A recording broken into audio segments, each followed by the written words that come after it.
BDO ভবানীপুরে নির্বাচন কমিশনে অভিযোগ তৃণমূলের।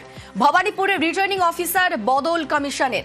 ভবানীপুরের নতুন রিটার্নিং অফিসার সুরজিৎ রায়। সুরজিৎ নন্দীগ্রাম 2-এর প্রাক্তন বিডিও। নন্দীগ্রামের বিডিও ভবানীপুরে এবার নির্বাচন কমিশনে অভিযোগ তৃণমূলের। ভবানীপুরের রিটার্নিং অফিসার বদল কমিশনের। ভবানীপুরের নতুন রিটার্নিং অফিসার সুরজিৎ রায় এবার এ নিয়ে নির্বাচন কমিশনে অভিযোগ করল তৃণমূল। আমাদের সঙ্গে রয়েছেন সরাসরি প্রতিনিধি আবির। নন্দীগ্রামের বিডিও ভবানীপুরে এবং এ নিয়ে গতকালকেই তৃণমূল নেত্রী একেবারে কমিশনকে আক্রমণ করেছিলেন, আর আজ নির্বাচন কমিশনে অভিযোগ তৃণমূলের।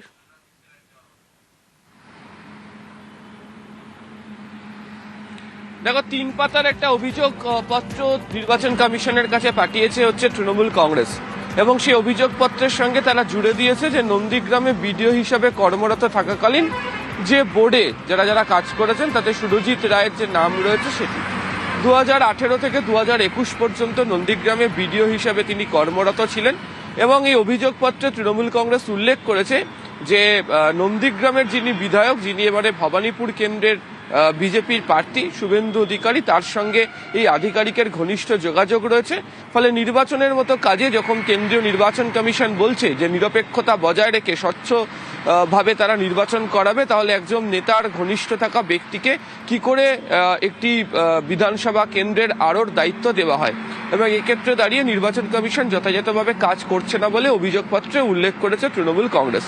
তুমি জানো যে গতকালই এই প্রসঙ্গে শুভেন্দু অধিকারী তিনি উল্লেখ করেছেন যে বিউরোক্রেসিতে এরকম হয় না, নির্বাচন কমিশন যথাযথভাবেই দেখে কাজ করছেন। যাদেরকে আরও দায়িত্ব দেওয়া হয়েছে তারা গত কয়েক বছর ধরে বিভিন্ন জায়গায় বিভিন্ন রকমের দায়িত্ব সামলেছেন, এমনকি মন্ত্রীদের পিএসওর দায়িত্ব সামলেছেন, এমন কয়েকজন রয়েছে হচ্ছে এই আরও হিসাবে। যদিও তৃণমূল তার যে অভিযোগপত্র সেই অভিযোগপত্রে পরিষ্কার করে উল্লেখ করেছে যে এই আধিকারিকের সঙ্গে একাধিক ঘনিষ্ঠতা রয়েছে, এই আধিকারিকের সঙ্গে যিনি প্রার্থী হয়েছেন বিজেপির, তার দীর্ঘদিন ধরে যোগাযোগ রয়েছে এবং তিনি বর্তমানে ভূমি সংস্কার দপ্তরে কর্মরত রয়েছেন। এই আধিকারিককে দিয়ে নির্বাচন যদি করানো হয় তাহলে যে নিরপেক্ষতার কথা কমিশন বলছে তা যথাযথ হবে না। এবং গতকালকে উত্তরবঙ্গ যাওয়ার আগে মমতা বন্দ্যোপাধ্যায়, যিনি ভবানীপুর কেন্দ্রে তৃণমূল কংগ্রেসের প্রার্থীও, তিনি অভিযোগ করেছিলেন যে নন্দীগ্রামের বিডিওকে ভবানীপুরে নিয়ে আসা হয়েছে এবং কেন নিয়ে আসা হয়েছে তা নিয়ে তিনি প্রশ্ন তুলে দিয়েছিলেন। এবং তারই পরিপ্রেক্ষিতে আজকে নির্বাচন কমিশনে তৃণমূল কংগ্রেসের এই অভিযোগ জানানোটা রাজনৈতিক দিক থেকেও অত্যন্ত তাৎপর্যপূর্ণ। তৃণমূল কংগ্রেসের বক্তব্য যে তারা আশঙ্কা প্রকাশ করছেন যে কোথাও গিয়ে বিভিন্ন রকমভাবে এই ভবানীপুরের নির্বাচনের ক্ষেত্রে সমস্যা তৈরি করা হতে পারে, এবং সে কারণে কমিশনের সহায়তা নিয়ে কাজগুলিকে করা হচ্ছে। মূলত সেই কারণেই আরও হিসাবে নন্দীগ্রামের প্রাক্তন বিডিওকে তারা ভবানীপুরে চাইছেন না, তাই নির্বাচন কমিশনকে অবিলম্বে এই সিদ্ধান্ত বদল করার জন্য তারা নির্বাচন কমিশনের কাছে অভিযোগপত্রের সঙ্গে পাঠানো চিঠিতে উল্লেখ করেছেন। বেশ, ধন্যবাদ আবির।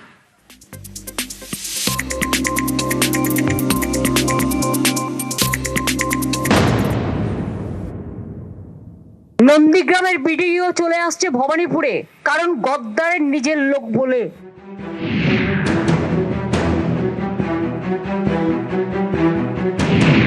2018 সালের অগস্ট থেকে 2021 ফেব্রুয়ারি পর্যন্ত নন্দীগ্রাম 2 নম্বর ব্লকের বিডিও ছিলেন সুরজিৎ রায়। তাকে এবার ভবানীপুর বিধানসভা কেন্দ্রে রিটার্নিং অফিসার করল কমিশন।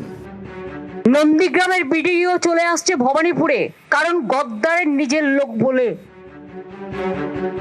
21 ভোটের ভরকেন্দ্র ছিল নন্দীগ্রাম। পূর্ব মেদিনীপুরের নন্দীগ্রাম থেকে ভোটে লড়েছিলেন মমতা বন্দ্যোপাধ্যায়। বিজেপির প্রার্থী ছিলেন শুভেন্দু অধিকারী। তিনি ভোটে যেতেন, আর 21 ফের ডাবল সেঞ্চুরি করে মুখ্যমন্ত্রী হন মমতা বন্দ্যোপাধ্যায়। উপনির্বাচনে ভবানীপুর আসন থেকে তিনি রেকর্ড ভোটে যেতেন। এবারও তিনি ভবানীপুর থেকেই লড়ছেন। বিজেপি দাঁড় করিয়েছে শুভেন্দু অধিকারীকে। নন্দীগ্রামের বিডিও চলে আসছে ভবানীপুরে, কারণ গদ্দারের নিজের লোক বলে। গত 18 মার্চ কলকাতার 2 ডিস্ট্রিক্ট ইলেকশন অফিসার বদল করে নির্বাচন কমিশন। কলকাতা উত্তরের ডিস্ট্রিক্ট ইলেকশন অফিসার করা হয় স্মিতা পান্ডেকে। স্মিতা পান্ডেকে 2021 সালে ভোটের আগে পূর্ব মেদিনীপুরের জেলা শাসক হিসেবে নিয়োগ করেছিল কমিশন।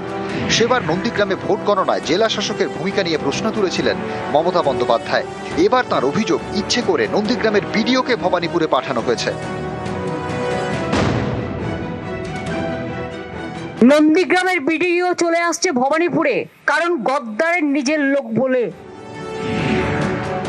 নিউজ 18 বাংলা।